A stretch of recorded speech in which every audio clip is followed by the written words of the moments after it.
पतीची सेवा करणाऱ्या पतिव्रता स्त्रीने तुकोबरायांचं वर्णन केल्याप्रमाणे कसं वागलं पाहिजे, तर म्हणतात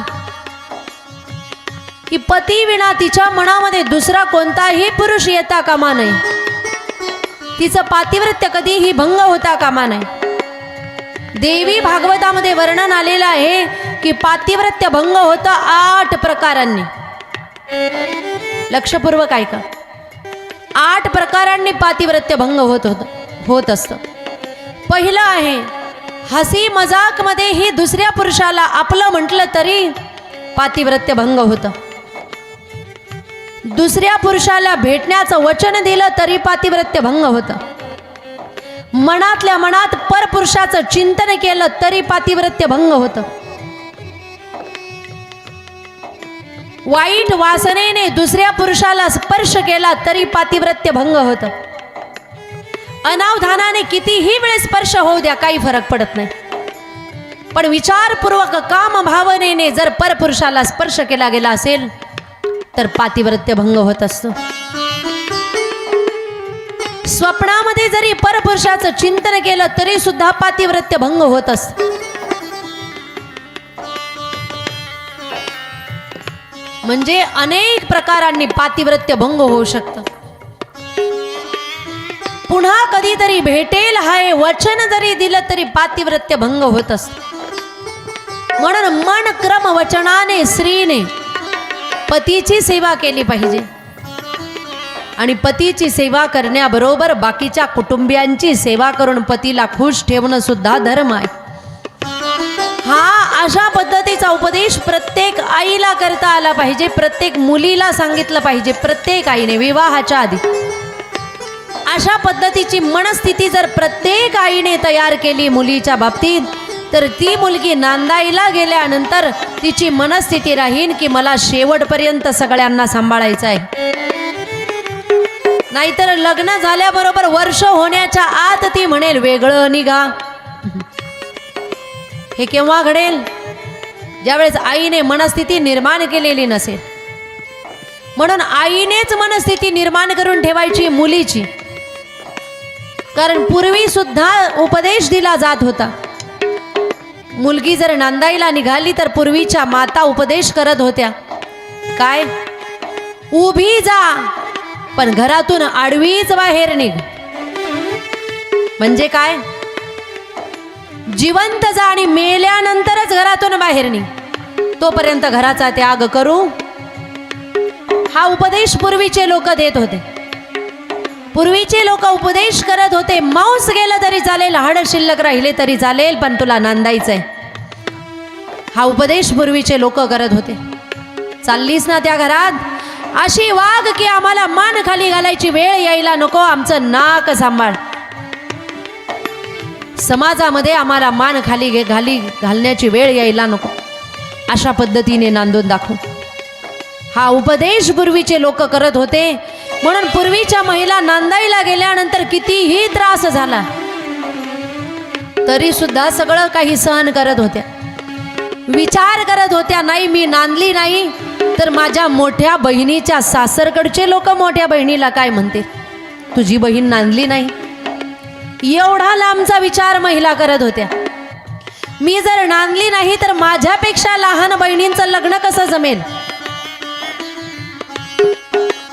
आणि लहान बहिणींचं लग्न झालेलं असेल तर त्यांचे सासू सासरे सुद्धा तिला काय म्हणतील, तुझी मोठी बहीण नांदली नाही। आणि स्त्री जर नांदली नाही तर हा समाज का नांदली नाही म्हणून लगेच उचलली जीभ की लावली टाळ्याला। काय बोलेल समाज याचा नेम नाही। काहीही चूक नसताना सुद्धा कुणी काहीही बोलून टाकतं महाराज। 2-4 वर्षात लग्न तुटलं असेल, लोक लगेच बोलायला सुरुवात करतात, तिला ना लेकरू बाळच होत नव्हतं। तुला माहिती आहे कारण काय होतं? माहित नाही मग का बोलतात?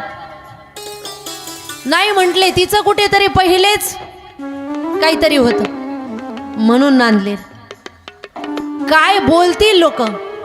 मूळ परिस्थिती वेगळी असते, की सासरच्या लोकांनी नको तो त्रास दिलेला असेल, अशा वेळेस जर तिने पतीला सोडलं असेल तर मूळ परिस्थिती वेगळी असते आणि बोलणारे वेगळे बोलतात. त्याच्यामुळे पूर्वीच्या महिला सर्व काही सहन करत होत्या.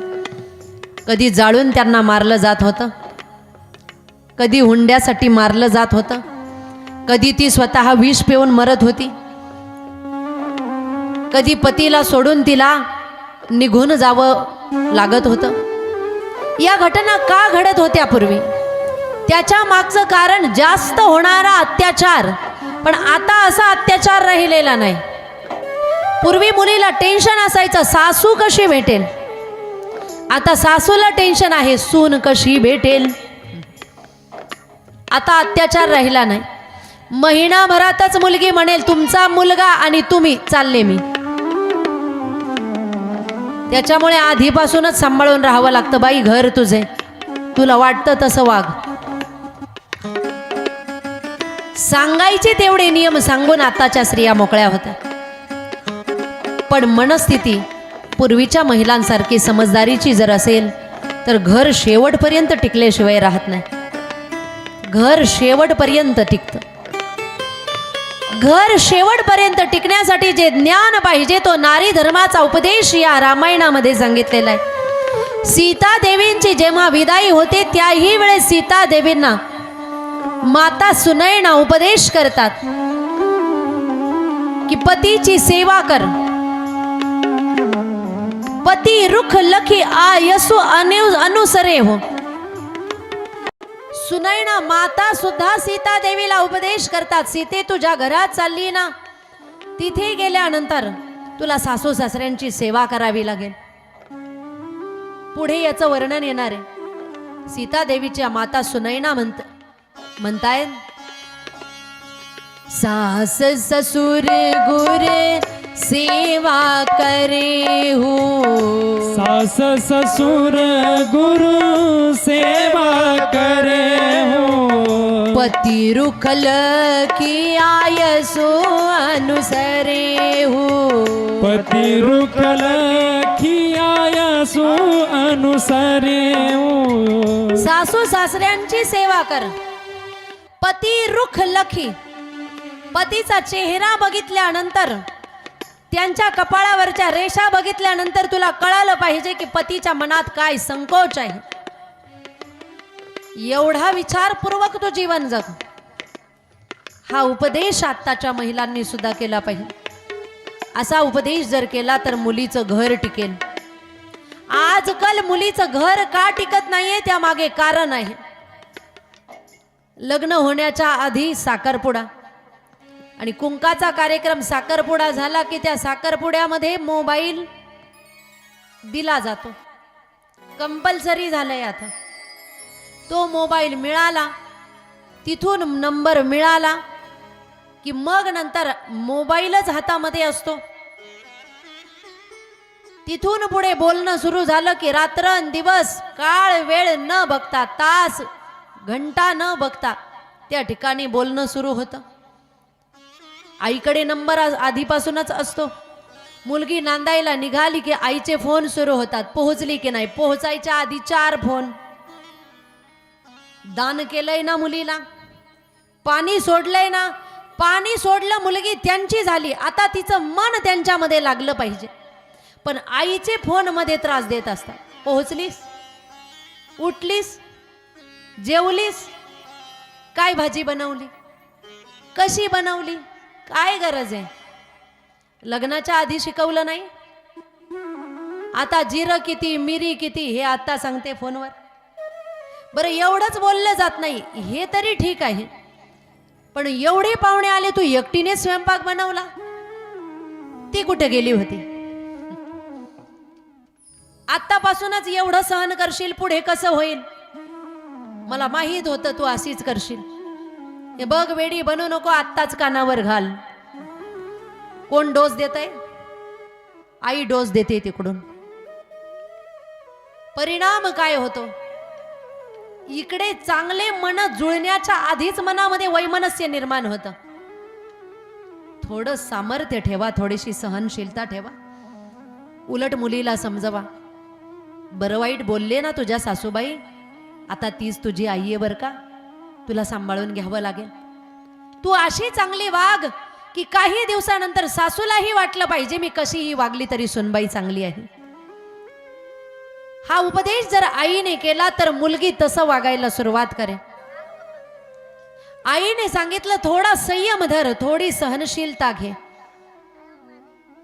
एवढ्या परीक्षेतून तू जर पास झाली, नवीन नवीन जर सगळ्यांचे मन जिंकले ना, पुढे तुला काही जड जाणार नाही, असा उपदेश केला पाहिजे.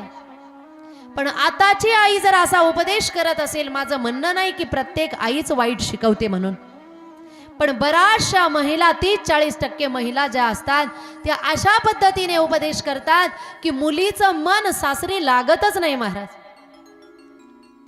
ती दर तासाला आईला फोन, दर तासाला आईला फोन. मला एक सांगा, तुमच्या घरामध्ये आलेली सुनबाई जर प्रत्येक तासाला माहेराला फोन करत असेल, तुम्हाला आवडेल का? आवडेल? तसं तुमच्या घरात आलेली मुलगी ती प्रत्येक तासाला फोन केलेली आवडत नाही, तसं दुसऱ्यांच्या घरामध्ये आपली गेलेल्या मुलीला सुद्धा प्रत्येक तासाला फोन करायचा, प्रत्येक तासाला फोन करायचा नाही.